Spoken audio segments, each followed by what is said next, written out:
자, 이번에 할 것은 이제 구한말 기출문제 분석 관련된 내용을 진행을 해보겠습니다. 자, 2편 126페이지 펴보세요. 자, 1번 문제를 볼게요. 1번 문제 보면 보기의 사료가 당시 전국에 끼친 영향을 보는 것은 이렇게 했는데, 자, 이거는 지구상에 막대한 영토를 가진 나라가 있으니 이 나라가 아라사다. 그래서 그 영토의 폭과 둘레는 가장하여 3대륙에 걸쳐 있다. 그래서 오늘날 조선이 이제 어, 급한 일은 대체로 이 러시아를 막는 거다. 아라사를 막는 거죠. 그래서 러시아를 막는 방법이 무엇인가? 여기 뒷문장이 있죠. 어, 중국과 친교하고 일본과 결속하고 미국과 연합을 해야 된다. 이 내용이죠. 친중국, 결본, 연미국. 요건데 요거는 이제 항주 시행에 썼던 조선 책략 관련된 내용이에요. 자, 조선 책략은 세 가지 우리나라한테 영향을 줬어요. 첫 번째는 개화 정책을 추진을 본격화시켰고요. 두 번째로는 조미수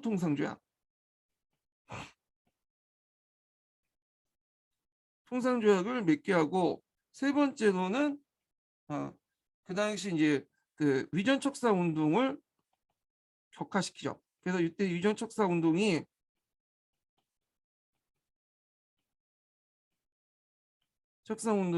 세 번째 그 개화 반대 운동이죠. 개화 반대 운동.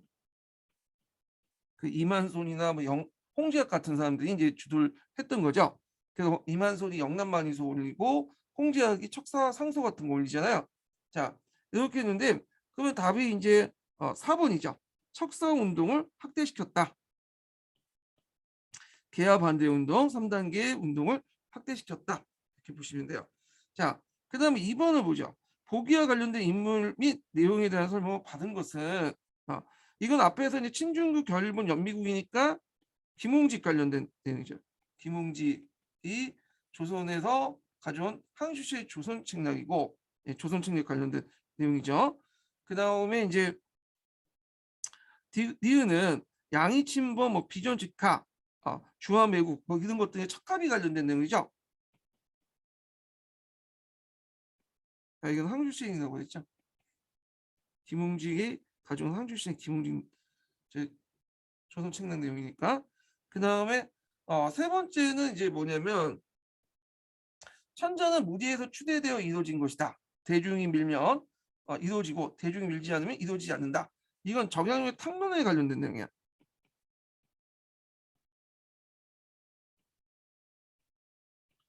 그 다음에 이제 네 번째는 부효씨가 망하고 고씨가 망한 다음에 김씨가 남방을 차지한 후 대씨가 북방을 차지하고도 바대라고 했으니 이를 남북국이란다. 이거는 유독공의 바대과 관련된 내용이죠.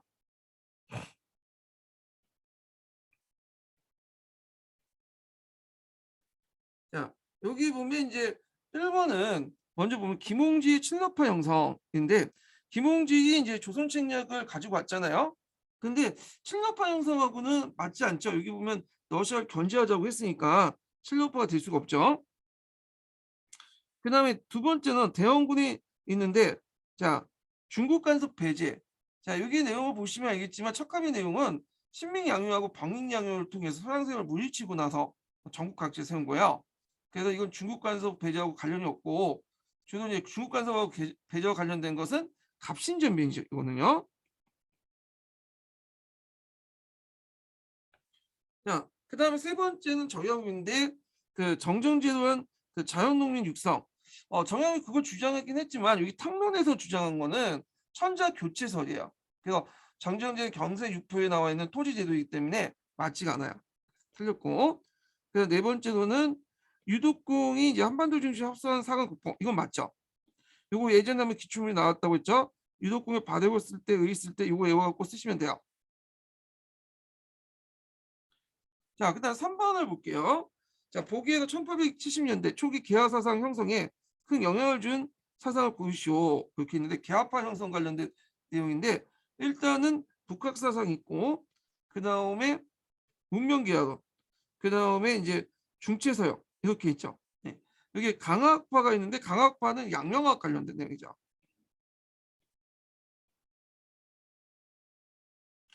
그래서 뒤에 이제 개항기 때 6.25 구신론 이 정도 영향을 줬고 이거에서 문명계열로는 급진계합파, 중체소형은 원공계합파 이렇게 볼 수 있죠.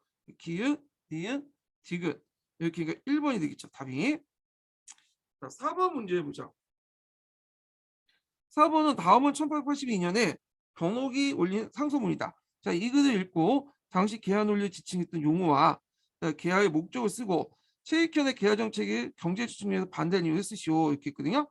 세 가지를 물어보고 있어요. 개화 논리를 지칭한 용어, 개화의 목적, 그 다음에 그 최익현이 개화 정책을 경제 추진에 반대한 이유, 세 가지를 물어보고 있는데, 자 여기 보면 천하의 통일한 만국공법조차도 요거 시험 문제 자주 나오죠. 만국국법조차도 사학이라고 배척하는 주장이 맹렬히 일어났지만 해국도지나 만국국법의 서책은 전국에 간행하여 퍼뜨린 야속을 언급할 것이다. 자, 퍼뜨리되 야속을 언급. 야속은 뭐야? 이런 그 서구의 과학기술 같은 걸 받아들인 거는 받아들이지만 관련 책들은 야속은 기독교죠. 기독교 같은 이제 서양의 어떤 종교나 이런 것들은 받아들이지 말아야 된다. 그 밖에 기용의 입장과 은홍의 오모함은 인도에 하르지 않고 민산에 유익하며 이런 학습 체험케 있고 그래서 이제 기계도의 신설 개조했는데 오늘날 구급이 쓰인 거다. 서양의 기술이나 이런 것들 적극적으로 받아들이고 다만 야소교처럼 서양의 정신이라든지 종교라든지 이런 것들 배척하자 이런 거죠. 그러면 이 당시 변옥이라는 사람이 주장했던 그 당시 논리는 뭐냐? 이거는 동도석인 논리죠.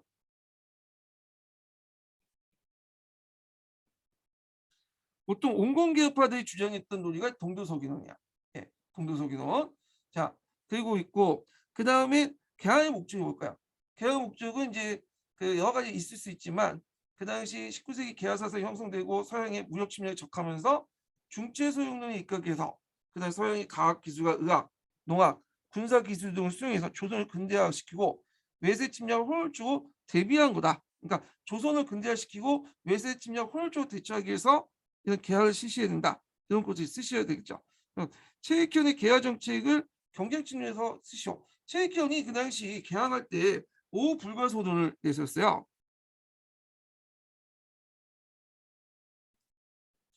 그래서 이 오후 불가소론 내용을 보면요.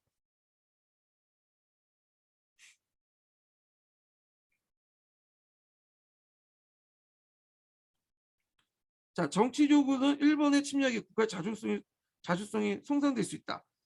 경제적 손으로 만든 공산품 무한한 데 반해서 땅으로 생산하는 농산물 유한하기 때문에 서양의 공산품과 그 우리나라 농산물 교환되면 결국 부동과 교환이 있어서 우리나라 경제가 파탄할 것이다. 이렇게 있죠. 그래서 이 경제적 측면을 쓰시면 돼요. 그래서 일단 강화를 맺으면 물자를 교육하는데 저들의 상품은 공산품이고 무한정으로 생산될 수 있고 우리의 문화는 모두 땅에서 생산된 거죠. 그때 생필품으로 땅에 생산되기 때문에 결국에는 무한한 것과 유한 것이 교환되면 부등과 교환이 되잖아. 결국에 우리 경제가 파탄될 것이다. 이렇게 얘기해요. 정확히 본 거죠. 정확히 본 거예요. 근데 이거는 그 최익현이 처음 말한 건 아니고 예전에 말한 것처럼 기정지나 이항로 그런 사람들이 얘기했던 것을 최익현이 받아서 다시 얘기했다. 이렇게 보시면 되겠죠. 자, 그 다음에 5번을 보죠. 5번. 자, 위전척사 논제와 그 주장이 바르게 연결된 것은 이렇게 있는데, 자, 여기 보면 이항로가 외항일체론으로서 일본과 수교를 반대했다.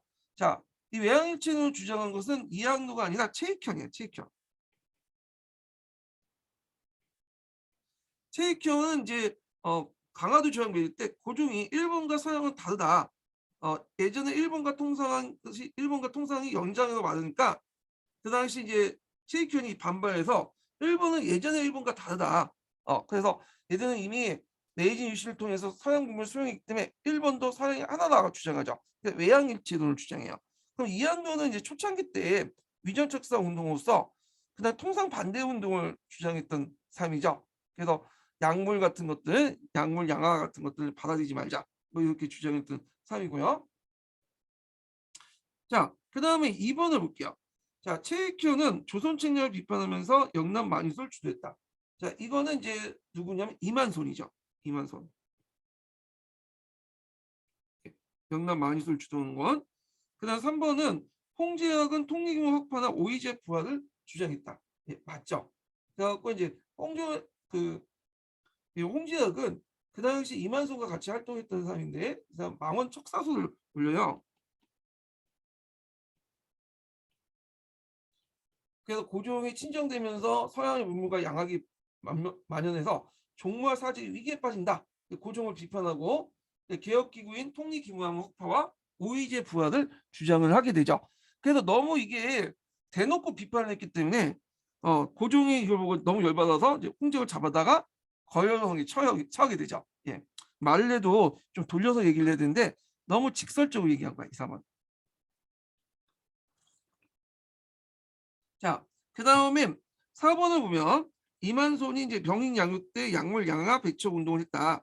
요거는 이만손이 아니라 그 당시 이항로와 기정지 같은 사람들이죠. 이항로, 기정지. 그래서 답이 3번이죠. 보면 답 3번. 자, 그 다음에 6번을 볼게요. 6번. 자, 이모훈련은 99인들이 정부의 부당한 처사에 항의한 사건으로서 그 규모의 항쟁 영향, 의의면을 볼 때 우리 근대에서 큰 영향을 줬다. 자, 이모군란 계기로 나타난 대내적 변화나 이난이 우리나라 역사에 갖는 의의를 400자 이내에 쓰시오. 그러니까 대내적 변화니까 대내적 변화, 대외적 변화 두 가지로 나눠볼 수 있죠. 그리고 의의도 그러니까 세 개를 물어보는 거야. 이렇게. 자, 그래서 이제 요걸 이제 보면 대내적 변화는 이제 민비피나 뭐 대원군의 일시집권, 대원군 납치 등등을 쓰시면 되고 대외적 변화는 그 결과 청군이 주둔했고 일본군 주둔 청의 경제적 침투가 활발해졌다. 자, 삼밀수용 무역경제 정책에 따라서 그렇게 됐죠. 의의는 국내 정책 개혁의 필요성이나 외세 투자의 필요성을 일깨워주고 새로운 격변의 시대를 여는 발화점의 역할을 했다. 근데 의의는 이건 제가 대표적으로 적어놓은 거고 실제 여러 가지 의의가 있을 수 있죠. 이런 것들은. 예.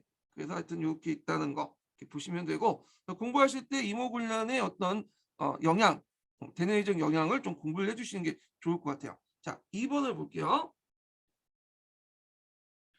자, 갑신정변이 합신정의 사건에 불구하고 실패한 근본 이유를 쓰시오. 근본 이유죠. 예. 약간 주관적인데 일단 두 가지 측면에서 실패했죠. 첫 번째로는 부세제도 개혁만 있었고 토지제도 개혁은 없었다. 그다음에 농민들의 지지를 끌어낼 수 없었죠. 그리고 결정적으로 일본의 등을 얻고 있죠. 외세의 지원을 받았기 때문에 반감이 컸다는 거. 예. 그래서 답이 이제 금방 나오죠. 예. 그 당시 민중대 세력을 지지받지 못했다. 그리고 이런 이유로 이렇게 있고 외국의 원조가 없었다는 건 말이 안 되죠. 일본이 원조를 해줬죠. 물론 뒤에 이제 배신했지만 이런 것도 그리고 오히려 이것 때문에 또 이제 민중의 지지를 받을 수 없었던 거고 그다음 지도층의 개혁 의지가 약해서 강했죠. 예. 거기 갑신전변에 참가했던 사람들은 되게 노론 병만가 자식들이에요. 그러니까 자기가 가만히 있어도 이제 잘 먹고 잘 사는데 불구하고 의지가 있기 때문에 이 갑신전변을 했던 거죠. 그다음에 서구 열강의 간섭이 심했기 때문이다. 서구 열강보다는 이제 그 갑신전변은 그 당시 청나라 간섭 때문에 망했잖아요. 서구 열강이라 볼 수는 없죠. 야, 그래서 이제 틀렸고 답이 3번이죠. 그 다음에 3번을 볼게요. 자, 보기의 갑신정변 개혁 요강의 중에 일부다. 자, 이 요강이 내포되는 개혁의 의도를 잘못 말한 것은 이렇게 있는데, 자, 여기 급진개혁파들이 이제 쿠데타에 성공한 후에 14개 개혁 정강을 반포하죠. 그래서 이 14개 개혁 정강이 김옥근이 쓴 갑신 1령에 나와 있거든요. 그래서 그 관련된 내용인데 보면 문벌 폐지하고 인민평등을 권리를 내세워서 능력에 따라 관리 임명한다. 그래서 봉건제익 신부 폐지 이렇게 있는데 요 조항은 이제 갑신전변 갑오개혁 동학농민운동에 공통적으로 들어간 내용이야.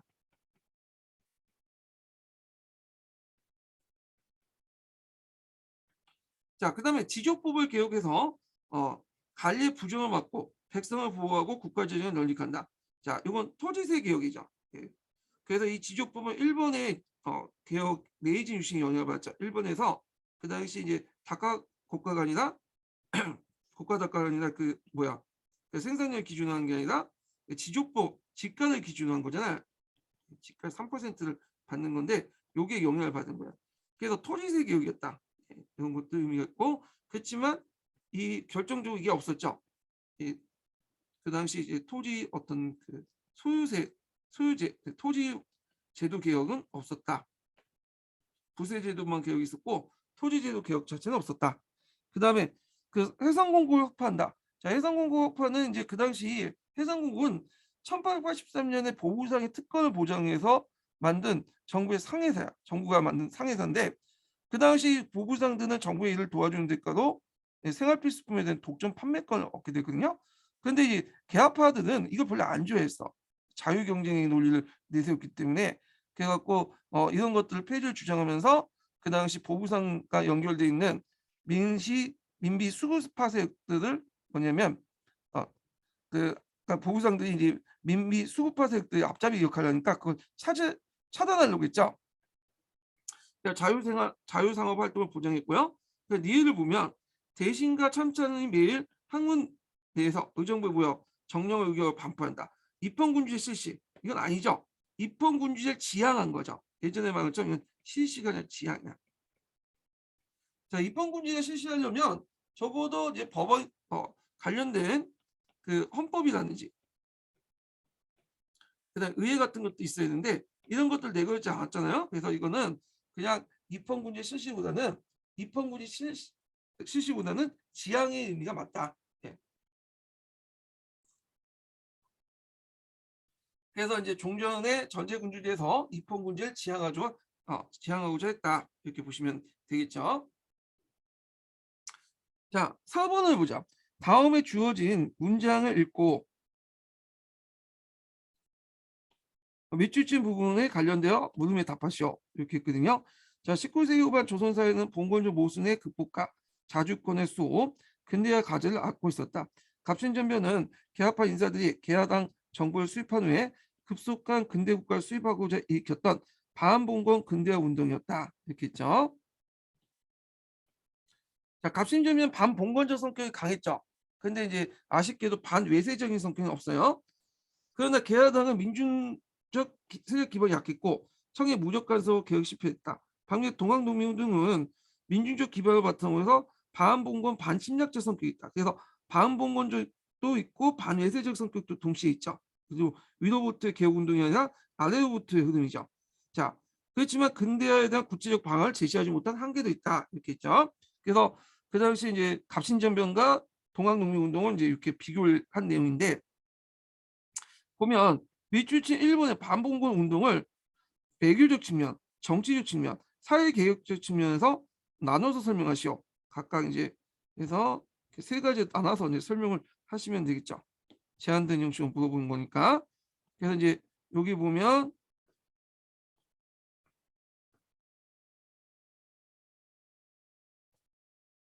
자, 외교적인 측면에 보면 청에 대한 사대 외교 폐지. 그리고 이것은 이제 14개조 조항에 나와 있죠. 그리고 앞에서 언급한 것처럼 전제군주제, 입헌군주제 바꾸는 정치적 개혁 시도. 그러니까 실신하지 못해도 지향은 했다는 거. 사회적으로는 이제 갑신정변 정강에 나와 있지만 문벌 폐지하고 인민평등권 확립하여 봉건적 신분제를 타파하자 이렇게 있고요. 그 다음에 두 번째 질문이 뭐냐면 동학농민운동의 반봉건적 개혁을 경제적 측면에서 두 가지 쓰시오 이렇게 했는데 아마 이제 이때는 이제 요거는 이제 동학교도들이 내걸었던 그 당시 폐정개혁 12개조 내용을 염두에 두고 된 것 같아요. 이게 공공용 기출문제이다 보니까 20년 전의 얘기죠. 예. 그래서 이제 여기에서 이제 주로 이제 그 동학사에 있는 폐정개혁안 12개조 내용 중에 부분을 찾아서 쓰시면 될 것 같은데 자, 요거 내용 보면 이제 토지를 평균하게 분장하자. 그다음 공사체를 무료하고 무명의 잡세를 폐지하자 이런 것들 쓰시면 되는데 자 여기에서 이제 토지 분군의 평균 분작의 의미는 두 가지 의미가 있다 했죠. 첫 번째는 경작권의 의미가 있고 두 번째는 소유권의 의미가 있어요. 근데 다른 문서와 비교해 볼 때는 경작권이라는 의미가 더 강한 것 같아요. 그 당시에는 이제 소작권이 특정 사람들이 집중되다 보니까 경작권, 소작권이라도 이렇게 공정하게 분배하자 이렇게 이제 주장을 한 것 같아요. 예. 자, 그 다음에 뒤에 넘어가서 5번 문제 볼게요. 자, 갑오 을미개혁에 대한 설명 옳은 것은, 자, 여기 보면, 자, 훈련대를 창설하고 사관 양소소를 설치해 국방을 강화했다. 자, 그런데 여기에서 이제 갑오 을미개혁은 상대적으로 볼 때 군사개혁이 미비했죠. 그리고 여기 보면 이제 군대를 강화시키려면 그 또 돈이 있어야 되는데 조선 재정이 개혁이 열악했고 조선 재정이 열악했고 일본 정부도 갑오 개혁 당시에 조선의 군사력 강화를 원치 않았어요. 예. 그래서 대개 보면 훈련대와 시위대를 두 개의 대대로 설치하는 데 그쳤다는 거죠. 예. 그리고 사관 양소소를 설치하려고 노력은 했지만 시도해요. 박용의 실가고 실패했죠. 그래서 여기 보면 훈련대 내용은 좀 맞을 수 있지만 여기 밑에 사관 양소 설치 부분은 안 맞아. 설치하여라고 했잖아. 시도는 했지만 안 됐다.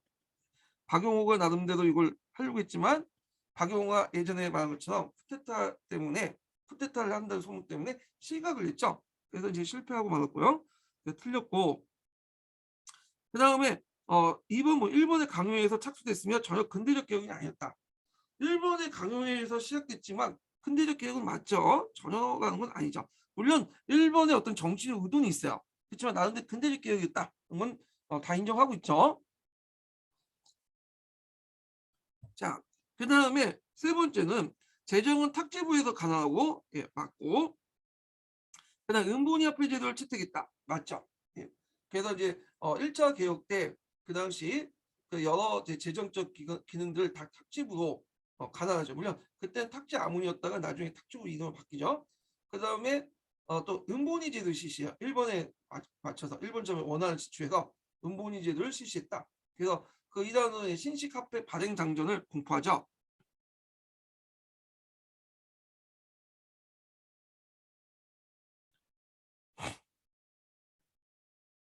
자, 이거 외워두시고요. 거기에서 이제 은본위 제도를 하고 보조화폐로 백동화, 적동화, 항동화를 사용했는데 백동화가 많이 발행돼서 문제가 됐죠. 은화는 조금밖에 발행 못되고 자, 그래서 3번이 되고 자, 개국 연호를 사용하고 신분의 국어시 인재를 등용했으며 지방관의 권한이 대폭 강화됐다. 자, 개국 기원 연호를 사용한 건 맞죠. 근데 이제 이게 왜 틀렸냐면 지방관의 권한이 대폭 약화된 게 아니라 대폭 강화된 게 약화됐죠. 지방관이 가지고 있는 이제 사법권이 박탈당했잖아요. 그래서 2차 가보 개혁 때 지방관의 재판권이 일부가 박탈됐어. 1심 재판권 유지되지만 2심 재판권은 박탈됐죠. 행정권만 유지되는 식으로 권한이 약화됐다. 그래서 이 뒷문장이 맞지가 않다라고 보시면 돼요. 답이 3번이 되고요. 6번을 보죠. 자, 가보개혁에 대해서 학계에서 자율성과 타돌성 같은 논란이 있다. 그래서 자율성을 주장한 논거を볼 수 있는 사실은 이때 자율성은 제한된 자율성이에요. 그래서 일본의 간섭이 있었지만 19세기 밀란, 갑신전면, 동학혁명 등 연결된 한국의 어떤 내재적 발전 과정이 일정하게 가보개혁에 영향을 줬다는 입장이죠. 이 제한된 자율성은 그 근거로서 이제 보면 자 흥성대원군이 실권자로서 개혁을 주도했다. 아니죠. 1차 개혁 때 흥성대원군이 얼굴마다 뭐 내세우긴 했지만 실권은 별로 없었어요. 민시세력 견제용이었지. 그래서 이제 나중에 흥성대원군이 동학사연과 연결돼서 공국기무치 업무를 방해하니까 2차 가보개혁 때 흥성대원이 강제로 이제 물러나게 했죠. 그래서 흥성대원군이 실권을 가졌다는 건 틀렸다라는 거죠. 이거는 그다음 2번을 보면 그다음에 개혁의 성과를 종합적으로 볼 때 성공적이었다. 이건 좀 약간 애매하죠. 성공 여부는 상당히 주관적이기 때문에 이게 자율성 입증할 주장은 아니죠. 이게 그다음 3번을 보면 개혁실무위원들이 개합파 인사도 구성되었다. 예. 요거 있는데 자 여기 보면 이제 개합파 신문인사들이 개합파 인사도 주장했죠. 그래서 되게 이제 온건개합파 1차는 그다음 급진개합파 2차 이렇게 있는데 요거는 이제 답이 될 수는 있는 것 같은데 4번 1, 2, 4번이 답이 아니기 때문에 일단 3번이 이제 답일 수 있어요. 이게 4번은 개혁기 추진계 일본과 청이 전쟁 중일 때 간섭할 수 없었다. 이렇게 있는데요. 예. 자, 그래서 이제 그다음 1차 가보기에는 청일 전쟁 중이기 때문에 일본의 개혁까지 적극 개입하지 않았죠. 근데 2차 가보개혁 때는 그 당시 친일파 박용을 내서 적극 개입을 했어요. 그래서 요거는 1차 가보개혁기만 해당하는 거지 2차는 아니죠. 예. 그래서 이제 일단 답은 3번 관련된 내용이 될 수 있어요. 온건기압화 이렇게 구성되고. 그래서 이제 이거 이렇게 연결해서 보시면 되고요. 해석 여부에 따라서 뭐 4번일 수도 있는데 이게 이제 1, 2차를 구분하지 않았기 때문에 답이 예민하기 때문에 했고 답이 확실하게 했던 건 3번이기 때문에 3번을 집어넣었어요. 그래서 자율성을 주장하는 개혁 중에 1차 가보 개혁기 때는 1번이 적극적으로 간섭하지 않았다. 그 내용이 있긴 있거든요. 근데 개혁 추진기라고 딱 해갖고 1, 2차 이제 구분이 안 됐기 때문에 정확하게 말할 수는 없어요. 이 부분은. 그래서 좀 나름대로 그래도 좀 유사하게 접근할 수 있는 답이 3번이기 때문에 답은 3번 해놨어요. 제가요. 자, 7번을 보자. 7번. 자, 가보개혁에 관한 설명을 오는 것은 이렇게 있는데 자, 1차 개혁은 2차, 3차 개혁에 비해서 1번의 간섭이 심했다. 아니죠. 약했죠. 자, 약할 수밖에 없었던 이유가 두 가지인데 일단 청일전쟁 와중이기 때문에 정신이 없었다는 거 1번이. 두 번째는 국내의 어떤 비판 의식을 비판 여론을 의식할 수밖에 없었다는 거. 너무 직접적으로 노골적으로 간섭할 경우에는 그 비판 여론을 좀 의식해야 되겠죠. 노골적으로 간섭할 경우는 국내적 비판 여론이 불러일으킬 수 있으니까 그걸 의식할 수밖에 없었고요. 그래서 이게 틀렸고 자, 이번에 보면 1차 개혁에서 홍범 14조의 발표 개혁의 방향이 제시되었다. 홍보 14조는 1차 개혁이 아니라 2차 개혁이죠. 2차 개혁. 자, 그래서 이제 주요 내용은 청해 종주권 부정과 조선의 자주권 규정, 행정, 재정, 교육, 관리, 임용, 민권 보장 등이 규정돼 있고 서구 입헌주의와 민주정법 내용을 최초 도입을 했다라는 데 의미가 있죠. 2차 개혁은 박정희 내각을 중심이 되어 소학교나 우체사를 성립했다. 자, 2차 개혁은 이제 제2차 김홍준 내각이죠. 물론 이게 박정희 중심이 됐지만 자, 소학교 우체사를 설치된 것은 언제 때나 2차 가부 개혁이 아니라 3차 을미 개혁 때요.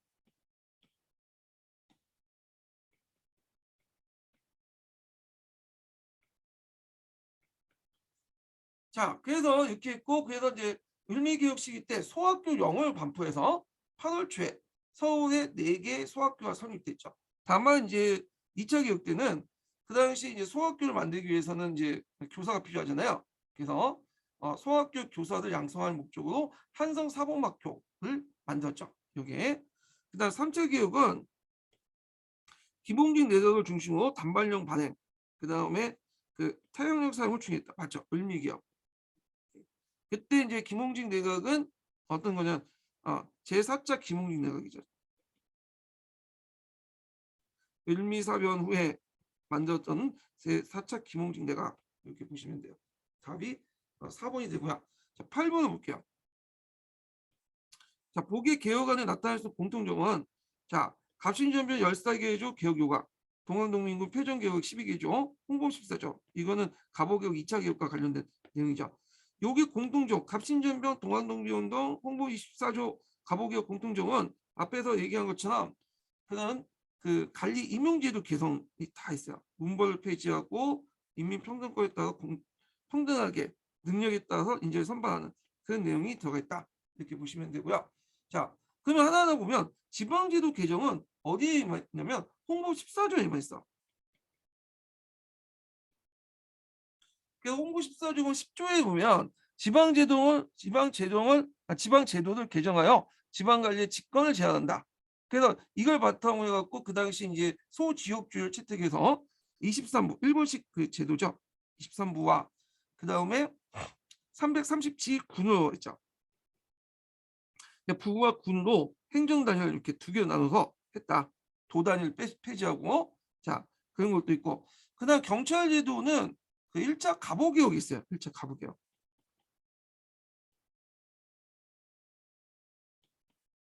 그래서 경찰제도는 1차 갑오개혁, 근대식 경찰제도 실시 관련된 내용 있고 자 군사제도 같은 경우에는 홍보 14조 12조에 장교를 교육하여 징병을 실시하고 군제 근본을 확립한다. 그 내용이 있죠.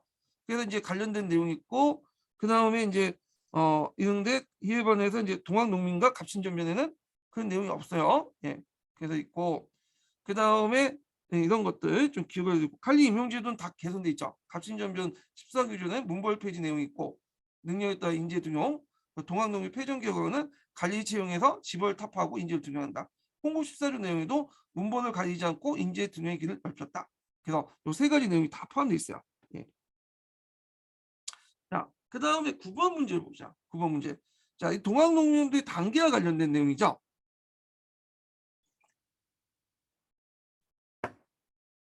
대개 이제 동학농민운동 과정은 먼저 교조신호운동이 일어나고요. 그 다음에 동학농민운동이 진행되는데 제1차 분기 고구밀란, 그 다음에 제1차 분기, 그 다음 직강소가 설치되고 제2차 분기 요런 과정을 이제 겪게 되죠. 그러면 이제 내용을 보면요. 자, 동학농민 진행 과정의 세 번째에 해당하는 것은 이렇게 있거든요. 그러면 이제 세 번째에 해당한 걸 좀 보면 순서대로 보면 첫 번째에 해당한 건 뭘까요? 일단 예, 교조신호운동이 전개죠.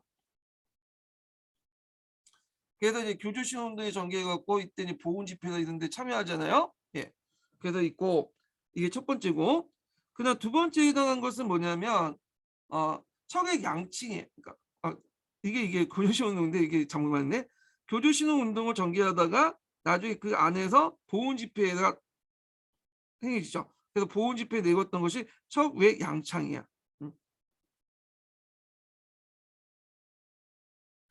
그래서 청의 양창에는 앞에서 말한 것처럼 이제 외와 양을 척결하고 대인을 밝힌다 이런 의미야. 예. 그래서 이때 이제 보훈집회에서 내고 있고요. 고조신호운동 하는 과정에 보훈집회에서 냈고, 세 번째가 뭐냐면 요거죠. 예. 직강소 설치의 패전개혁을 추진한 게 세 번째야. 1차 분기 이후에 직강소 설치. 예. 요게 세 번째고, 마지막으로 이들의 자녀 세력들, 동학농민들 자녀 세력들이 의병에 참여했죠. 영학당이나 할빈당을 거쳐서 의병에 참여한 것이 네 번째죠. 그래서 답이 4번이 되겠습니다. 이렇게 있고, 자, 10번 문제 볼게요. 10번 문제는 13년 2차 기출 논술 문제인데 여기 볼게요. 자, 일단은 가는 게 뭐냐면 가는 요거는 신시각표 발행 장전이에요. 예. 신시각표 발행 1차 가보개혁 때 했던. 그래서 그 계기와 목적이 한계를 쓰고 했죠. 가가 제정된 계기와 목적이 한계를 쓰고, 그 다음에 기획은 오늘의 백화는인데 요거는 이제 백화 같은 경우에는 백동화를 얘기하죠. 그래서 백동화의 주조 유통 상황에 대해서 기술하시오 이렇게 해서 있고요. 그다음 여기 나에서 관련된 강무 정권의 화폐제도 개혁 내용을 설명하고 이렇게 했어요. 그래서 나에서 이제 화폐제도 개혁 관련된 내용은 주로 이제 백동화 주조 같은 유통 상황인데, 그러니까 나인데 앞에서 있고, 그때 이제 나는 뭐와 관련된 거냐면 화폐 조례예요. 화폐 조례. 그래갖고 이제 이 나사조는 1903년에 인플레이션이 일어나고 악화를 폐하자는, 백동화를 폐하자는 상소고, 그리고 더 나아가서 이제 1902년에 이 상소 뒤에 1902 화폐 조례를 공표해요. 화폐 조례를 통해서 근본위 제도를 실시하자 이렇게 이제 주장하죠. 그래서 화폐 조례를 1902년에 공표를 하고, 그리고 근본위 제도를 하기 위해서는 태안제도를 운영하기 위해서는 중앙은행이 필요하죠. 그래서 1903년에 중앙은행 조례 같은 것들을 공표하는데 그게 이제 제대로 실시되지 못했죠. 그래갖고 왜냐하면 돈이 부족하니까 금이 결국에 금 확보가 어려웠다. 그래서 제대로 실시되지 못했지만 나름대로 근본위 태안제도에 대한 어떤 준비는 했다. 화폐조례나 중앙은행 조례, 태양금권 조례를 공표했다. 뭐 이런 내용을 쓰시면 될 것 같아요. 그 다음에 이제 다는 이제 물어본 게 니은의 계기와 내용과 결과를 내서 서술하시오. 이정이라는 게 있는데 이정이라는 것은 잘못된 걸 뜯어 고친다라는 거죠. 그래서 여기는 이제 뭐와 관련된 것은 메가다 화폐 개혁과 관련된 거예요.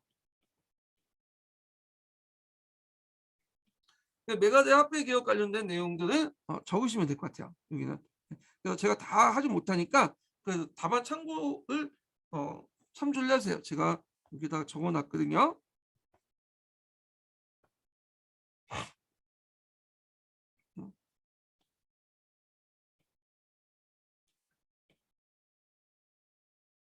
요거 관련된 내용이 있으니까 참조를 하시고요.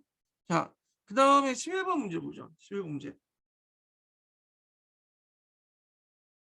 자, 다음은 동학농민의 전개 과정에서 농민의 주장한 내용을 나열한 것이다. 자, 시기 순으로 가장 늦은 자료를 골라 쓰고 그걸 주장하게 된 배경을 두 줄 이내로 쓰고 그다음 마의 내용을 실현하기 위해서 성립된 기구와 그 성격을 쓰시오. 이렇게 했거든요.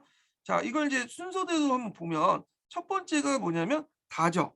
어찌하여 우리가 외양을 배척한 것을 도리어 사료라는 것, 사료라고 배척하는가. 자, 요거는 이제 뭐냐면 척의 양창이와 관련된 내용이죠.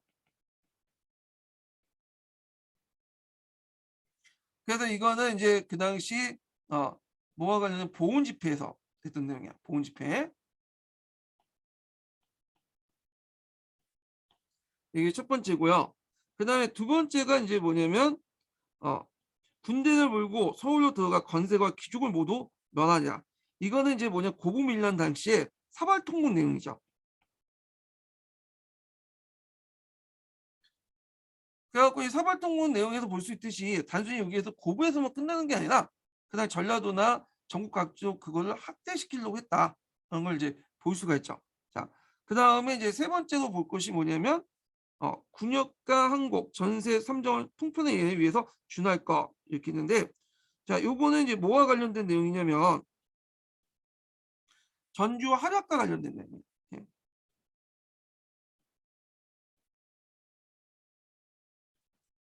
그래서 동학농민군들이 전주성을 이제 함락하니까 자 그때 이제 조선정부에서 청일 양군을 불러일으키게 하고 청군을 불러일으켜서 나중에 일본군 따라오죠. 자 그래서 이제 안 되겠다 해서 그날 농민군과 정부군이 외세 침략을 막기 위해서 그 당시 전주 합약을 맺게 돼요. 예. 여기에서 이제 이것은 이제 그 관련된 내용이 가에 들어가 있는데 자 그래서 이렇게 있고 여기에 통편이라는 내용은 대정통편이야. 대정통편. 그러니까 대정통편에 따라서 세금을 거둬라 이런 내용이야. 세 번째고요. 그 다음에 네 번째는 뭐냐면 여기가 이제 마죠. 마. 자, 동학동인들과 정부와 사이에 오래온 협력을 호모관 싣고 서로 모두 행정에 어, 협력할 것. 이게 이제 요거는 이제 패전개혁안의 내용 일부예요. 그래서 그 당시 이제 개혁을 효율적으로 진행하기 위해서 치안을 유지하기 위해서 농민 자치기구를 만드는데 이게 직강수죠. 그래서 여기에서 성립된 기구는 직강소예요.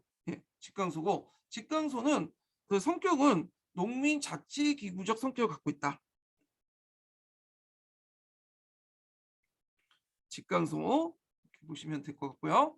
자, 그 다음에 이제 여기 보면 이렇게 있고 그 다음에 시기순으로 가장 늦은 자료를 고르는 게 이게 나죠. 마지막으로 이게 다섯 번째 나야. 자, 왜 척하를 하여 조선이 외국어로 되지 않고 동심협력하여 대사를 이루게 할지어다. 자, 이 내용은 이제 어떤 내용이냐면 그 당시 이제 2차 분기할 때 한 내용이죠. 그 당시 이제 1차 농민전쟁 때는 북적이 참여하지 않았잖아요. 오히려 북적하고 남적하고 대립을 하고 있었죠. 그래서 북적인 최시영이 남적을 토벌한 별난기까지 작전 제작했는데 일본군의 경복궁 강점과 청해전의 반발로 상황이 급보하니까 그 당시 중도파인 오지영이 중재를 받아들여서 남쪽과 북쪽이 합세를 하게 돼요. 여기에서 합력하여 대사를 이루고 동시협력에서 대사를 이루고는 남쪽과 북쪽이 협력하자 그 내용이에요.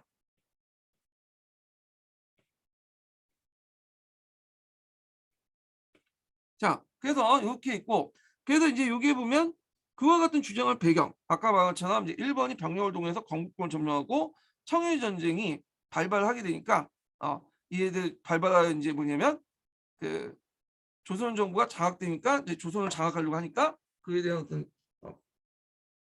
반발 그거에 대한 동학농민들 동학농민운동군대의 어떤 그 대응 차원에서 나타났다 이렇게 보시면 되겠죠.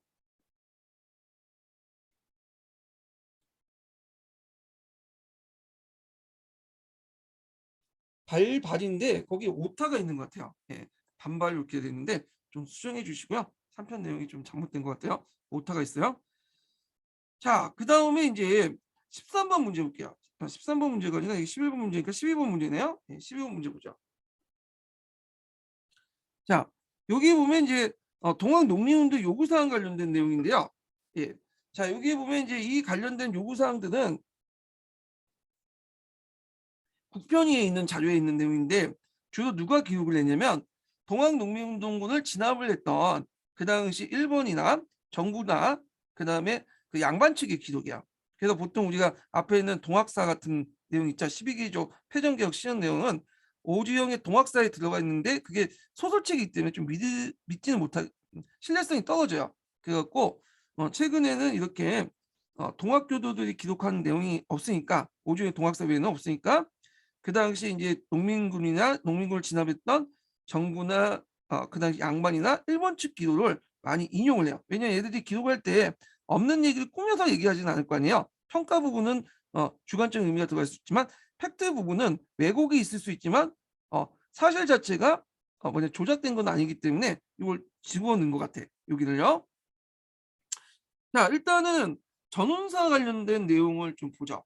전운사는 지방에서 조세를 거두어 서울 운반하는 그 담당 관리인데 그 당시 서양식 기성구입 같은 운영에 막대한 비용이 들어가니까 정부가 전운사를 시켜갖고 막대한 전운세를 걷게 되거든요. 특히 이제 전라도에 파견됐던 전운사 중에 조필룡이라는 사람이 있어요. 이 조필룡이 세금도 더 많이 거둘 뿐 아니라 개인적 악행까지예요. 그러다 보니까 농민들이 이제 전운사에 대한 불만이 최고조에 이르게 됐고 결국에는 이제 그 당시 그 농민군이 중앙에 전운사 확파를 주장을 하게 돼요.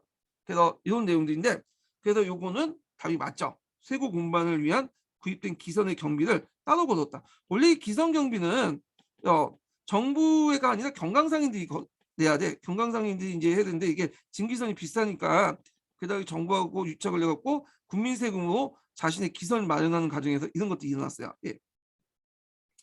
자, 그다음에 이제 나는 보면 그 군전사를 확보한다. 그죠? 군전사는 조선시대 때 전답의 측량이나 전품을 결정하거나 조세 감면을 하기 위해서 수시로 지방에 파견된 관리예요. 그래서 이제 그 당시 19세기 말에 전라도 지역에서 홍련이 들어가니까 정부에서 이제 군전사 김창섭을 파견했어. 그래서 김창섭은 농민들에게 묻은 땅, 그러니까 항우지를 개간을 하면 몇 년 동안 세금을 면제해주고 그리고 개간한 땅들 너네 땅으로 해주겠다. 그렇게 약속을 했는데 막상 개간하자마자 약속을 무시하고 세금을 징수하고 그 균전 땅들, 개간한 땅들 있죠? 개간한 땅들을 다 이제 공방전으로 이렇게 편입을 시켰어. 그러다 보니까 이제 이거에 대해서 농민들이 상당히 불만을 가질 수밖에 없겠죠. 예. 그래서 이거 맞고요. 그 다음에 세 번째 보면 호역전을 1년에 2냥씩 집행한다. 이렇게 있어요. 호역전이 뭐냐? 그 대원국 때 이제 백성들 부담을 감소시키기 위해서 양반들에게 군역을 부과하는 게 있었죠. 그래서 이걸 호포제를 실시했죠. 그 과정에서. 그래서 호포제를 그래서 양반도 뭐냐면 군역을 이제 부과했고 그래서 이제 1필을 군필을 내게 했어요. 예. 그래서 이제 이걸 이제 뭐라고 하냐? 호역제 그 호포제도가 있는데 그때 이제 1필을 내게 하고 1필을 돈으로 환산해서 낼 때는 2전을 내게 했어요. 예. 근데 문제는 요게 1필에서 2전으로 환산할 때 주관적 판단이 들어간다는 거죠. 그때 시세에 따라서 뭐 3전이 될 수도 있고 1전이 될 수 있고 왔다 갔다 하잖아요. 근데 2전이라고 이제 딱 그 뭐냐면 규정에 정해놨는데 시세를 들먹이면서 중간에 아전들이 뭐 3전, 4전 이런 식으로 더 걷어. 그래서 그 당시 호포지를 돈으로 걸 때 혼육종이라고 했는데 이것을 명문대로 그 규정대로 1년에 2피씩 하자. 1년에 2냥씩 하자. 1피를 2냥씩 계산해서 걷자. 이렇게 하죠. 예. 그래서 1피를 2전이 아니라 2냥이네. 2냥. 2냥, 3냥 이런 식으로 거두니까 1년에 2냥씩 걷자. 이렇게 하죠. 자, 그래서 이제 이때 이제 대원고 집정식 공파 혹보 규정이 준수되지 않았기 때문에 이런 요구를 하게 된 거죠. 그다음에 5번을 보면 결전을 남징해서 금할 거 있는데 그럼 결전이 뭐냐? 자, 이거는 뭐와 관련된 건 군역법과 관련돼 있어요.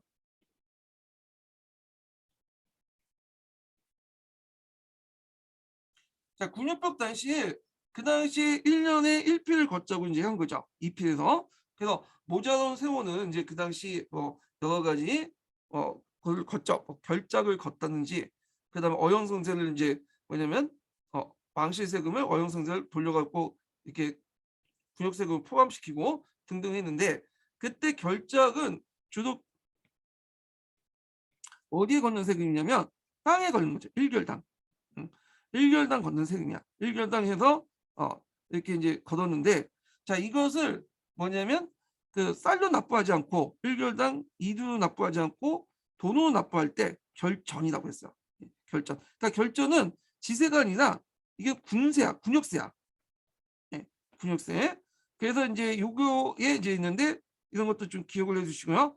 지가를 가동하게 책정해서 그에 따라 지세를 부과했다. 지세가 아니죠. 이거는 땅에 걷는 세금이 아니라 군역세 일종이기 때문에 돼요. 군역세 일종. 틀렸고, 그럼 이게 지가는 뭐냐? 지가라는 것은 뭐냐면 19세기 때 여세금이 독요화돼요. 그래서 이제 여러 가지 세금들이 독요화되는데, 그래서 이 독요화를 이제 뭐냐면 한량을 기준으로 환산하는 거야. 그래서 1개월 기준으로 환산하는 거지. 1개월 기준으로 해갖고 세금의 어떤 양을 결정한 걸 그 결과라고 한다는 거. 1개월 기준으로 해갖고 세금의 양, 그러니까 돈을 걷을 때 총 낸양 이렇게 결과하는 게 결가야. 결가. 그래서 결가 안에 결전도 포함되어 있죠.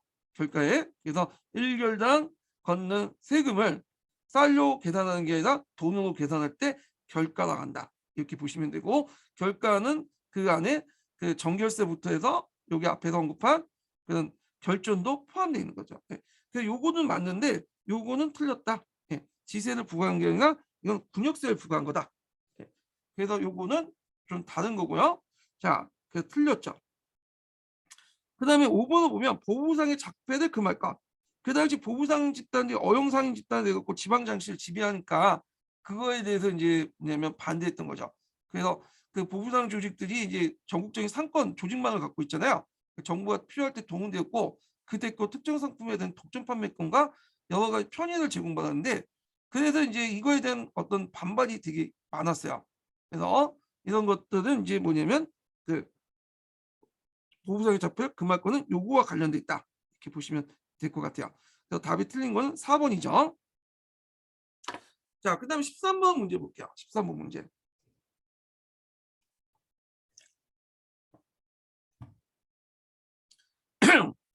자, 대한제국이 추진한 개혁의 방향은 구본 신참이나 일컬어진다.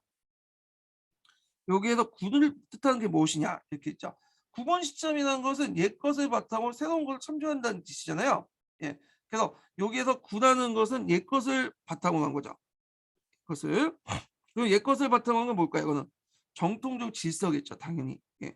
그리고 있고 신참이라는 거는 서양의 기준이나 이런 것들을 받아들이자 이런 것들이 있다. 그래서 답이 4번이죠. 예. 14번 볼게요. 대한제국 시기에 있었던 사실에 관한 설명을 옳은 것은 이렇게 있는데, 지방제도를 8도에서 1번씩 제도는 23부 개편했다. 그래서 8도에서 23부 부로 개편된 것은 2차 가부개혁돼요.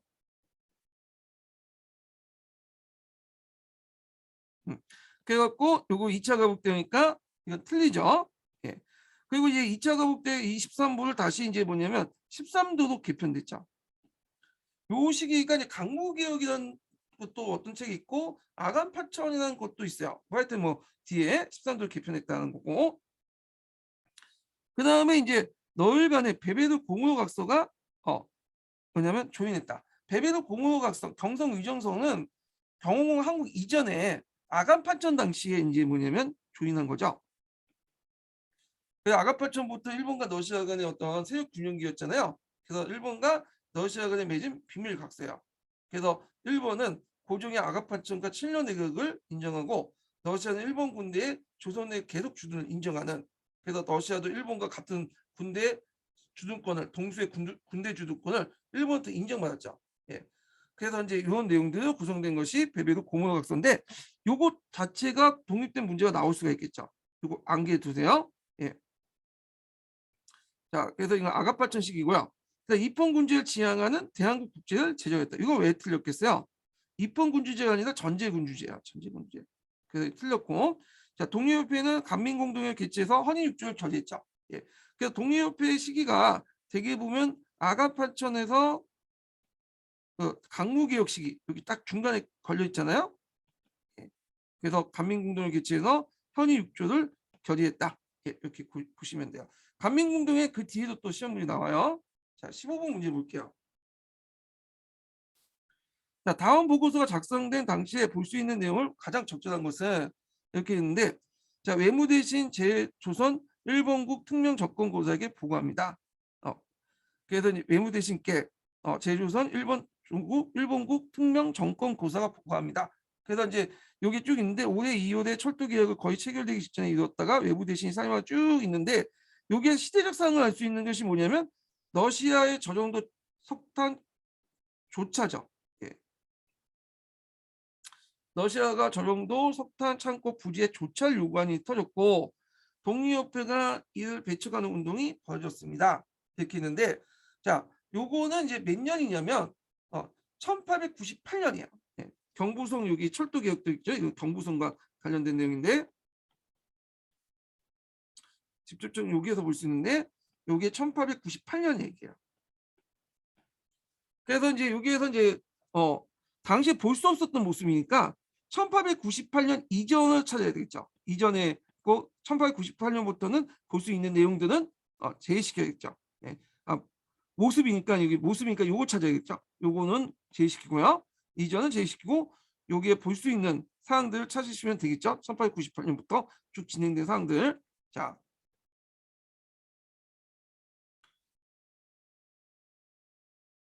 여기 보면 대한매일신보를 논술 있는 학생이 이렇게 있는데, 대한매일신보는 이제 1905년에 만들어졌죠. 그래서 이제 1910년까지 이제 계속 있었는데 제일 많이 팔렸던 신문이에요. 예. 그래서 있는데 이 당시에는 이제 예문 당시에는 볼 수가 없었죠. 요거는 1898년 여기 부근에 여기 없었기 때문에 한참 후죠. 그렇기 때문에 없었다. 그래서 이거 틀렸고, 자, 서울에서 이제 인천으로 정보를 보내는 상인 이렇게 있는데, 자, 여기에서 1번이 1894년 청일전쟁 와중에 서울과 부산에 있는 군영정신성을 만들었어요. 불법 가설인데 여기에서 있다가 나중에 서울과 의주, 서울과 원주에 이르는 전신설을 다 가난을 했거든요. 그러니까 1898년 당시에는 이미 그 일본이 만든 그 전신설이 전국적 각지에 깔려 있었어. 그러다 보니까 서울에서 인천 정보를 보내는 상인들이 볼 수가 있는 모습이죠. 이 당시에는. 예. 자, 그래서 이제 이렇게 이제 보면 있고, 국문연구소에서 국어 문법에 대한 연구하는 학자들 이렇게 했는데, 국문연구소는 1907년에 만들었었어요. 그러니까 여기 당시에 이렇게 이후에 이제 1898년 이후 이렇게 부근에는 없는 거죠. 예, 그렇기 때문에 제외시켰고요. 그 다음에 이제 국제보상운동에 참여하여 성금을 내는 시민들, 이것도 1907년이죠. 그래서 이것도 한참 요 부분이 아니라 한참 뒤에 내용이고, 산림법을 규정을 통해서 임야 소유 신고서를 작성하는 농민들. 산림법은 1908년에 만들었어요. 후에 이제 일제강점기 때 산림법이 있어요. 산림법. 이거 좀 다른 거예요. 산림령하고는. 그래서 산림법은 신고주의 원칙에 입각해서 소유권 입증 방법을 했기 때문에 여기에서 임야 소유 신고서를 작성했다. 이렇게 보시면 돼요. 그래서 그 당시에 이제 여기 볼 수 있었던 것은 2번이다. 이렇게 좀 기억을 해주시고, 요거는 요 여기 부분이 아니라 제가 말 앞에 잘못한 것 같은데 요거 뒤에가 이런 식으로 얘기한 게 요 부분이에요. 예, 요 부분에 볼 수 없고 여기서는 볼 수 있는 거죠. 한참 뒤에 가서 볼 수 있다는 거 좀 기억을 해두시면 될 것 같아요. 자, 그래서 답이 2번이 되겠죠? 그 당시 볼 수 있는 것이니까. 자, 그 다음에 6번을 보죠. 다음은 대한민국 국제 일부다. 이 사실 근거로 대한제국 정부의 국제화 정책 근거를 어디에서 구했으며,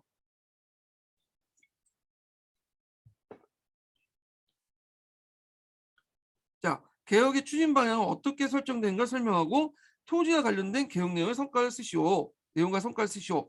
그래서 대개 이제 세 가지를 물어보고 있는 거죠. 지금 국제와 정책 근거, 그다음 추진 방향, 그다음에 세 번째가 개혁의 내용과 성과를 물어보는데, 대한민국 국제인데 이거 대한민국 국제는 이제 교과서에 보이는 대한민국 국제 내용보다 좀 약간 어렵게 적혀 있죠. 어려운 한문 사료도 있고, 이게 본판이고 그 교과서에 있는 내용은 이제 약간 이제 애들용으로 요약판에 딱 보시면 돼요. 요약판이라고. 자, 그러면 국제와 정책 근거는 그 푸셈에 나와 있죠. 만민국법이죠.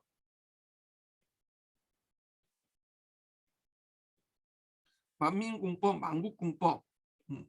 여기에 있죠. 자, 그 다음에 개혁의 추진 방향은 국원 신청을 바탕으로 한 복구적 성향을 갖고 있다.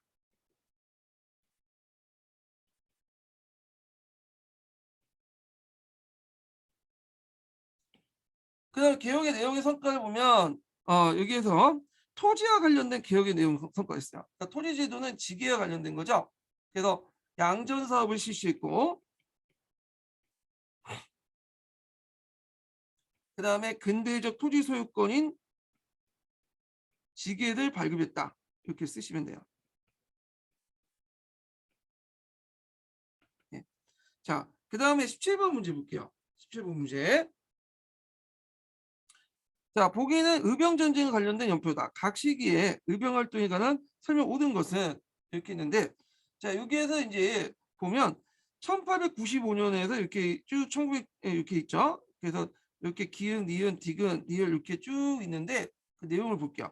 기획을 보면 을미사변을 계기로 시작되어 대한제국 수립되면서 전국적으로 확대되었다. 이렇게 했는데 기획 때 실시한 이제 요 시기는 이제 뭐가 가능은 을미의병이죠. 을미의병. 근데 을미의병은 잠시 했다가 나중에 아가파천 이후에 정부가 사육権이제 없고 새로운 정부에서 이제 그 단발령을 취소시키고 해산 명령을 내니까 해산됐죠. 그래서 대한제국 수립까지 전국적 확대됐다는 것은 안 되고요. 그래서 요거는 이제 그 전국적 확대와 관련된 내용은 뭐냐면 나중에 그 1907년에 실시한 정미의병과 관련된 내용이에요. 그래서 요거는 맞지가 않고요. 자, 그 다음에 니은을 보면 13도 연합의병부대가 조직되고 서울 진공작전이 시도됐다 이렇게 했죠. 자, 13도 그 연합의병이 이제 만들어진 것은 이건 정미의병이죠.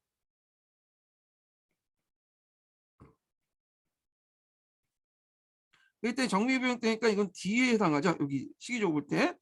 자, 그래서 틀렸고, 그 다음에 D에서 보면 의병 지도부에서 평민세력 진출이 많아지면서 본격 의병 전쟁이 됐다. 여기 맞죠? 1905년에 넘어와서 얘기하면 1907년에 그 당시 의병의 어떤 지도부에서 이제 평민 세력들이 많아지기 시작하죠. 그래서 이때 의병 정쟁이 시작됐다. 그래서 보통 정미 의병을 의병 정쟁이라고 얘기하죠. 네, 답이 맞고. 자, 니은을 보면 일본의 토벌 작전, 대토벌 작전, 남한 대토벌 작전이죠. 이건. 네.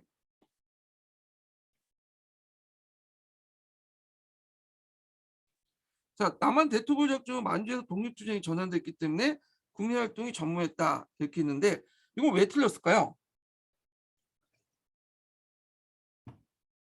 전무가 틀렸죠. 전무. 전무.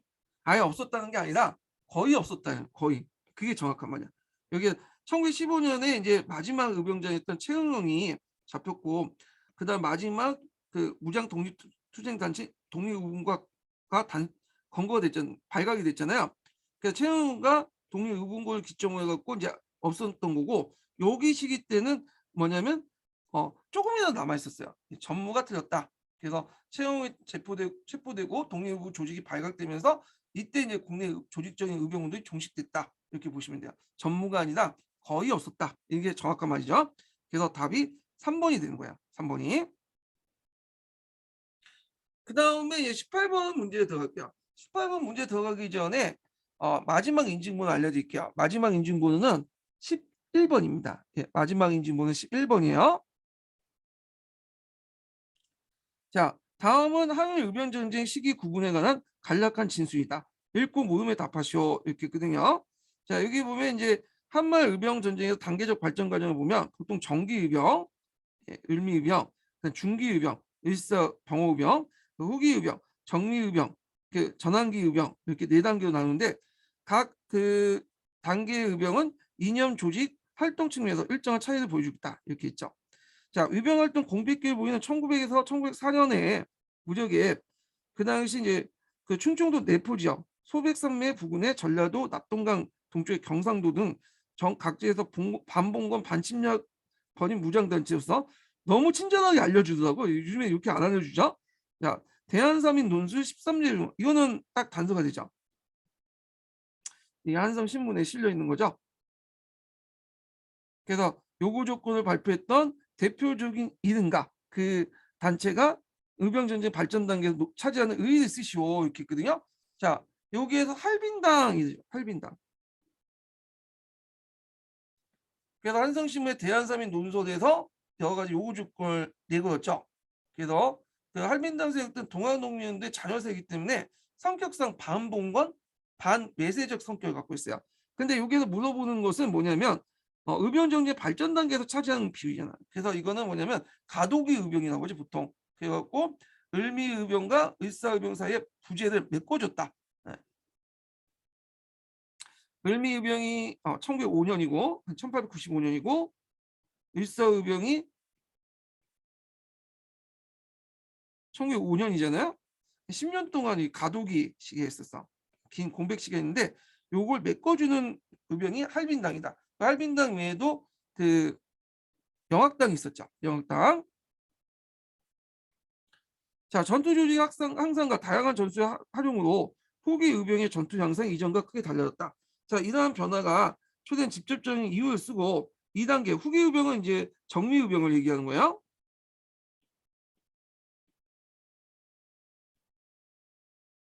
자, 이러한 변화가 초래된 직접적인 이유를 기술하고 2단계에서 가장 치열하게 활동한 호남 지역의 의병을 진압하기 위해서 1909년에 일본이 정리한 작전 이름을 쓰시오 이렇게 돼 있죠.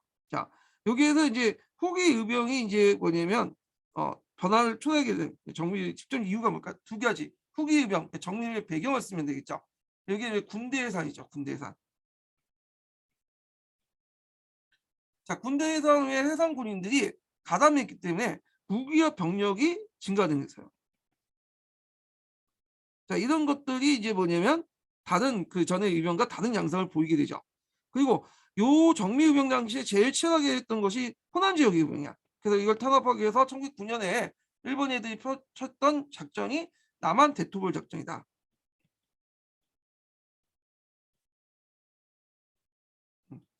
그래서 이 내용들을 보시면 될 것 같고요.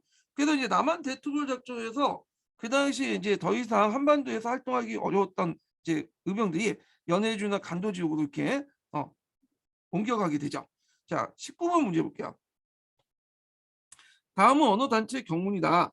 여기 보면 이 단체의 명칭을 쓰시오 이렇게 있는데, 자, 여기 보면 이제 보고관민이라는 내용이 있으니까 이게 동학교도와 관련돼 있다라는 걸 볼 수 있죠. 그래서 이제 이런 내용도 있는데, 요거는 동학교도의 자녀세였던 영학당의 내용이야. 이게 한성신문에 실려 있는 내용이거든요. 보셈이 있어요. 그래서 이제 그 이 신문 내용에서 보국관민의 기치를 내었던 것을 보아서 영학당의 동학 남적 세력의 잔여 세력이라는 걸 볼 수 있고요. 그래서 이제 정부의 탄압을 피한 목적으로 동학 대신에 영국의 종교처럼 서양의 종교처럼 보이기 위해서 영학이라는 이름을 내걸고 균전학파 같은 걸 뭐냐면 요구를 했죠. 그래서 이제 을미의병과 을사의병을 메꿔주는 가도기 의병이 역할을 했다 이렇게 보시면 될 것 같아요. 예, 요 역할을. 자, 그래서 이제 이렇게 있고 그 다음에 20번을 보죠. 20번.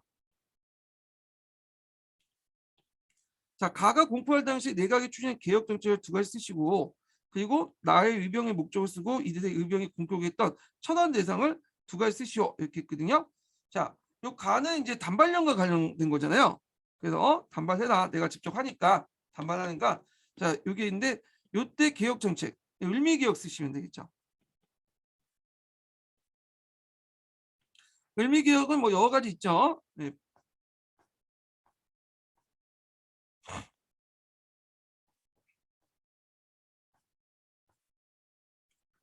그래서 이제 보면 태양력 및 원형 연호 사용, 소학교 설치, 단발령, 우편제도, 종두법 실시, 서울 친위대와 지방의 진위대 설치 등등 이런 걸 쓰시면 되고요. 자, 그 다음에 나의 의병의 목적을 쓰고 이들의 의병이 공격하고 처단한 대상 두 가지 쓰시오 이렇게 했거든요.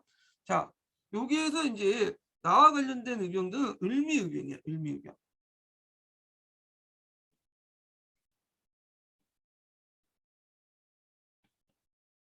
그래서 여기에서 볼 수 있으면 머리를 강제로 자르고 백성들 구박하고 이런 내용에서 이제 볼 때 이거는 단발령을 시초에 만든 을미의병이다 이렇게 볼 수가 있겠죠. 그러면 을미의병의 목적이 뭐냐? 뭐 여러 가지가 있을 수 있죠. 명성황후의 복수, 단발령 철폐, 7일 내각 타도. 7대 7일 내각은 제4차 김홍직 내각을 얘기한 거고, 일본사의 구축 몰아내는 거죠. 그 외에도 조선왕조 보호, 경복궁 항공, 그 당시 아가파천식 경복궁 항공, 그 다음에 가보개혁 반대, 유교 윤리 수호 처단 이런 것도 있었다. 자, 그래서 그 당시엔 경복궁에 있지 않고 창녕궁에 있었어요. 네, 요거와 연결시켜서 좀 보시면 돼요. 일단 그 당시 이제 있고, 처단 대상이 누구냐? 그때 이제 일미의병 처단 대상은 수령, 정부군 이렇게. 근데 일본인과 일본군은 좀 그 당시 배제했다고 해요. 그뭐 채점할 때. 왜냐하면 개화파 관리나 일본군은 일본군 그 당시 지방에 없었다는 거죠. 다 중앙에 있었던 거고, 실제로 이들이 뭐냐면 싸웠던 사람들은 수령과 정부군이었다 해서 요걸 답을 설정했다고 하더라고요. 예. 그렇지만 일단은 다 뭐냐면 이렇게 맞게 해줬다는 후문도 있고 해서 이게 다 집어넣은 거야. 이게 그 당시에 지방에는 그런 게 없었으니까 의병이 투쟁했던 곳에는 그것이 없었고 수령과 정부군들 대상으로 했다. 이렇게 이제 보시면 될 것 같고요. 자, 그 다음에 21번을 문제 볼게요. 21번. 자, 21번은 예국개몽 운동 중에 유일하게 문제가 나왔던 거야. 예. 여기 보면, 자, 보면 대한제국 시기 때 예국개몽 운동가의 주장이 아닌 것은, 자, 여기 있죠. 제국주의 논리인 사회 진영을 배격했다. 아니죠. 적극적으로 수용했죠. 그래서 애국개몽 운동자들은 강자의 논리인 사회 진영을 수용했어요. 그래서 사회 진영의 적자 생존, 야국강식, 우송율패 이런 것들은 다 뭐냐면 자연계뿐만 인간사회를 움직이는 또 기본 원리다. 그러니까 우리가 약한 건 우리 탓이기 때문에 우리가 먼저 실력을 양성해서 국권을 회복하자. 뭐 이런 논리예요. 자, 그래서 있고 사회 발전을 위해서 계몽이 불가피했다. 이 맞고, 자, 부국강경을 위해 상대권을 강화시킨다. 이거는 좀 약간 틀릴 수도 있는 것 같은데, 왜냐면 이게 이들 입헌군주제를 지향을 했죠. 예. 그래서 약간 이제 있는데 이거 외에 답이 없기 때문에 이건 확실히 틀렸기 때문에 제 나름대로 해석이 됐어요. 이 답 중에 하나잖아. 그래갖고 요건 부국강병에서 항제권을 강화보다는 입헌군주제를 지향을 했는데, 일본 포위선 같이 어떤 강력한 전제 권력과 사회 전체를 강조하기 때문에 겉으로는 입헌군주제를 수용했지만 실제로는 항제권 강화를 대체 선호했다. 나름대로 제가 자료 보고 정리를 해놨는데 1번하고 3번이 답이 될 수도 있어요. 이게 입헌군주제 논리기 때문에. 근데 3번보다는 1번이 확실하기 때문에 1번을 답을 해놨어요. 예전에 객관식 기출문제가 좀 예매한 게 많아. 일단 출제하신 분도 이게 장학사들이 이렇게 출제하신 거고, 그 다음에 이게 그 문제가 정확하게 공포되지 않고 그 문제에 참여했던 그 응시자분들이 한 문제 한 문제 기억을 통해 복귀한 문항이기 때문에 좀 정확하지 않은 것도 있어요. 이건 감안해서 보셔야 돼요. 자, 그 다음에 국권을 회복하기 위해 교육이 중요하다. 이건 맞죠? 그래서 이제 그 국권 회복 운동, 국국 운동 단체들이 이제 교육과 관련된 국국 운동 단체들이 많이 건설됐죠. 네, 만들어졌죠.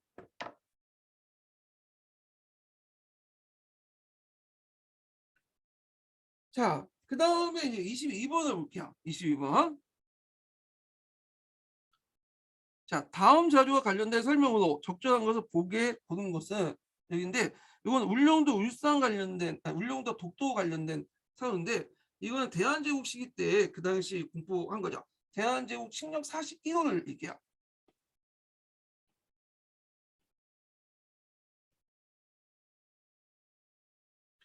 그러니까 최근에 이 칙령 42도가 시험 교과서에 있어요. 예. 이게 1900년 10월 달에 공포를 했거든요. 그래갖고 이제 이때 이제 뭐냐면 울릉도를 정식 그 군으로 뭐냐면 편입시키고 승격을 시키고, 그리고 군수를 파견하고, 그 다음에 그때 이제 울릉도 관할 범위의 섬들을 딱 정하는데 그 중에 하나가 석도가 있어요. 석도. 그래서 이 석도를 이제 정했는데 그 석도가 우리 땅이라는 걸 알려주는 거죠. 석도가 있죠. 석도. 이 석도는 독도죠. 독도. 돌섬이라는 의미인데 이 돌섬이라는 걸 차음한 거야. 예, 돌섬을 독도라고 하는데 이걸 차음한 거. 한글로 한자 잡을 때 석도가 그죠. 석도. 예. 자, 울릉도와 독도는 신라 시대 때 지중왕이 우상국 정령할 때부터 우리나라 영토였죠. 그래서 이제 근데 이제 거리가 멀고 외적으로 또 방어하기 힘드니까 조선시대 공도 정책을 했어요. 공도 정책은 섬을 비우는 정책인데 그렇다고 섬을 비운다고 해서 우리나라가 그 영토를 포기한 게 아니에요. 다만 우리나라 영토를 할 때 주민이 못 살게 한 거야. 그래서 울릉도에 사람이 살지 않으니까 일본인들이 자주 와 갖고 여기 막 거주를 했어요. 불법적으로 들어와서 어업기조 사용되고. 그러니까 이제 숙종 때 안영복이라는 사람이 울릉도에서 일본 어민을 축출하고 일본에 건너가서 에도 막부부터 조선의 영토라는 걸 확인받고 기항하죠. 그리고 이제 일본 막부는 스시마 도주를 통해서 일본인들이 다시 나가지 못하도록 만약 나가서 듣기로는 참양에 처할 거로 이렇게 공포를 했죠. 그래서 한동안 이제 이런 정책 때문에 공도 정책이 유지됐다가 개항 이후에 일본인들 몰래 들어와서 들어오니까 조정에서는 이거 본격적인 울릉도 경영 문제가 이제 부각되기 시작한 거야. 그래서 고종 18년에 이규훈이라는 사람을 검찰사로 파견돼요. 그래갖고 이제 울릉도 현지 사정을 좀 조사를 하게 되고 그때 그 울릉도에서 어업 등의 이유로 일시 거주한 사람이 있다는 걸 알게 되는데 이때 이제 생원 출신이었던 전석규라는 인물을 알게 되는 거야. 그래서 이 전석규라는 인물을 이제 알게 되고 그래서 이제 전석규가 이제 좀 약간 생원 출신이다 보니까 글 좀 읽고 좀 유식하고 그러죠. 그래서 이 사람의 도움을 많이 받았다고 그래요.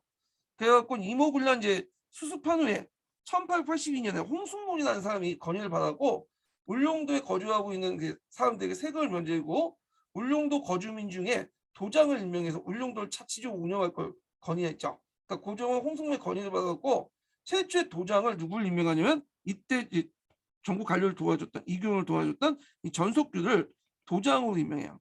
예. 그래서 전석규를 임명을 하고 이렇게 관리하도록 했는데 문제는 이 사람이 좀 약간 중도에 여러 가지 부정행위를 많이 했어요. 그래서 전석규가 이제 일반 사람한테 미국을 받아먹고 살림 벌채를 인정해주고 하니까 전석규를 패했어. 파하고 울릉도를 도장을 누굴 임명하냐면 월선 만호를 임명해요. 그러니까 월선 만호가 울릉도를 겸직하도록 도장을 겸직하도록 했죠.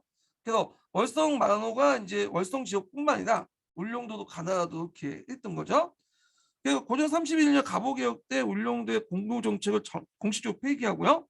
거기에 이제 월성 만호가 겸직했던 걸 폐하고 다시 전임 도장으로 두게 되고 이때 이제 내부 대신 박정향이 주장으로 수행해서 도장의 명칭을 도감으로 격감시키죠. 격상시키죠. 예, 도장의 명칭을. 그리고 나서 나중에 또 한 번 더 격상해서 여기에서 이제 도감을 다시 군수로 만든 거야. 예. 그래서 이제 이렇게 해서 이제 했고 군수를 하면서 군으로 승격시키면서 이때 공포됐던 것이 대한제국식령 41호예요. 예. 좀 복잡하죠. 요 관련된 내용을 제가 기출문제 분석에다 잘 적어놨으니까 참조를 해세요. 예전에는 이게 09년 기출문제이기 때문에 그 당시에는 이게 좀 어려운 문제였어요. 어려운 문제였는데 최근에는 09년 개정교과서에 보니까 그 교과서 내용이 다 나와 있더라고요. 예, 그래서 09년 개정교과서 보면 자세히 나와 있으니까 한번 보세요. 15년 개정교과서도 나와 있고. 자, 그럼 문제를 풀어볼게요.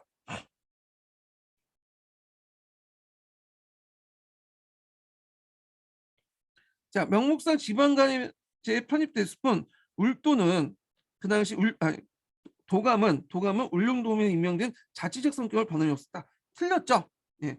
도감은 이제 그 당시 그 뭐냐면 앞에서 얘기한 것처럼 도감이 있다가 도장이 있다가 군수가 됐잖아요. 그래서 이때는 군수고 요 칙령 이후였던 군수고 처음에 도감이 이때는 울릉도민을 임명을 했어요. 예, 전석규는 임명했는데 전석규가 이제 뇌물 받아먹고 일본인들에게 살림변칙을 허용하니까 도감 대신 도감을 그 월성 만호로 전직을 하게 했죠. 예. 그래서 이제 이거는 예전에 착안했다가 폐지됐다. 이미 그 전부터. 그래서 틀렸죠, 이건요.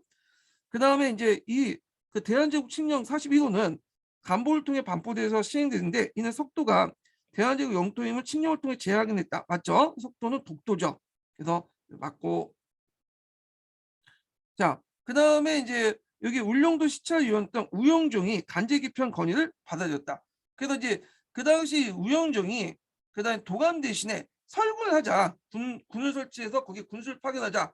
그래서 의견을 올렸고 울릉도 조정에서는 이를 받아들여서 울릉도를 울도 개칭하고 강원도에 부속시키고 도감을 군수 개정해서 그 간제 편입시켰던 거예요.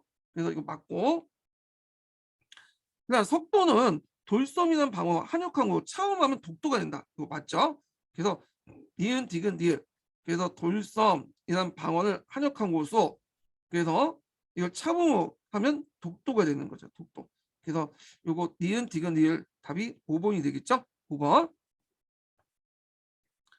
자, 그래서 이렇게 있고요.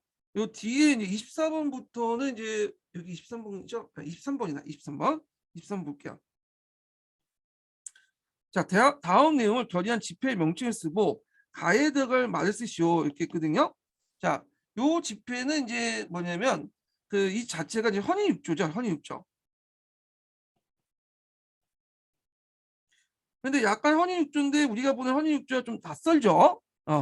낯설 수밖에 없는 게 이거는 이제 본문 내용이 원문 그대로 쓴 거고 우리가 주로 보는 이제 한국사에 있는 헌의육조 내용은 얘들을 위해서 요약해서 간단하게 이해 편하게 쓴 거야. 그걸 이제 보시고 봐야 돼. 예. 그래갖고 이제 이렇게 있는데 근데 맥락은 비슷비슷해요. 그래서 외국인들이 의료하지 않고 간민이 동시협력해서 전제항권을 권고하고 이거는 의대적으로 그냥 해준 거고 여기부터 이제 항제권을 이제 견제한 내용들이 쭉 있죠. 예. 그래서 뭐 탁지부에서 하고 그다음에 노원차 뭐 결정하지 말고 각부 대신가 결정해. 이때 각부 대신가 누구하고 중추원이죠. 중추원. 중추원 의장하고 합동해라. 이런 내용이죠. 그래서 현행 6조가 이제 통과된 것은 간민공동이야. 간민.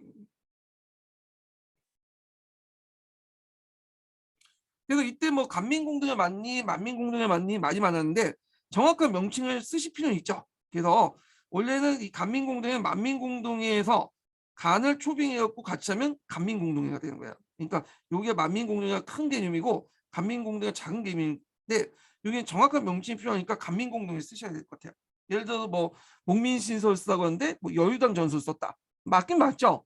그런데 여유당 전술 큰 범위죠. 목민신설 그 안에 있는 거고 그때는 목민신설을 쓰는 게 답이겠죠. 그래서 간민공동회고 요때 이제 통과된 건 중추원이다. 자, 중추원은 이제 그 당시 중추원 간제를 통과시켰죠. 그래서 중추원은 원래는 이게 자문기구에 불과했어요. 그런데 이제 중추원 간제를 이제 신간제를 반포해갖고 중추원 20명, 중추원 위원을 50명을 늘리고 그중에 25명과 25명 이렇게 나눠서 25명 간선위원, 25명 민선위원을 선발하도록 했죠.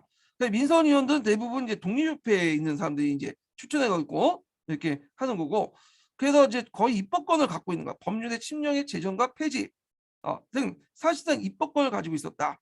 근데 이런 것들이 하다 보니까 이제 나중에 보수파들이 잘못하면 자기의 어떤 권력을 뺏길 수 있잖아요. 그래서 임명성 사건을 조작해서 그 당시 이제 박정학을 대통령으로 윤치호는 부통령으로 선출해서 하려고 한다. 동료회 회원들이 이런 소문이 확산되니까 왕위의 위협을 느낀 고종이 동료회를 해단시키고 그때 주요 간부들 뭐냐면 체포하죠. 그리고 박정학 내각을 해단시키고 대신에 수구파인 조병강 내각을 내세우게 돼요. 예. 그리고 준추원 간제도 다시 개정해서 예전처럼 황제가 다 임명해서 자문위원으로 다시 격화시켜 버리죠. 예. 그래서 이 중추원 관련된 내용을 좀 기억을 해주시면 될 것 같아요. 그래서 답이 23번 이렇게 문제 풀어봤고요. 자, 24번 문제는 이제 뭐와 관련된 내용이냐면 교육입국조서인데 교육입국조서는 오늘은 여기까지 하고 오늘 다음 시간에 할게요. 24번 교육입국조서는. 그래서 오늘 강의 듣느라 수고하셨고요. 다음에 볼게요. 다음은 제가 그 당시 6월 1일 날 그때 선거날이죠. 예, 지방선거날인데 그때 진행을 하겠습니다. 세 타임 정도 보강이 있을 거예요. 예, 오늘 강의 듣느라 수고하셨고요. 다음 주에 뵙겠습니다. 수요일 날 뵙겠습니다.